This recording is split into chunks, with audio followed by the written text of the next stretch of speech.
Welcome back, brothers and sisters. Kung bago ka lang sa channel na ito, mag-subscribe ka at pindutin ang bell para ma-notify ka sa bagong video na i-upload ko. In this video, alamin kung paano makuha ang video link ng YouTube channel mo. Una, open your YouTube apps. Then, click mong profile pic sa taas ng video. Pindutin ang YouTube channel o studio.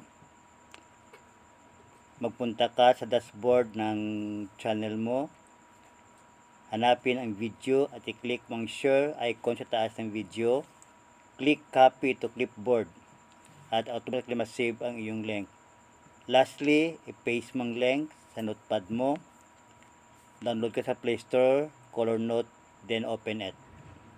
Click mo plus sign sa taas, i-click ang add text. Add the title of the video na napili mo.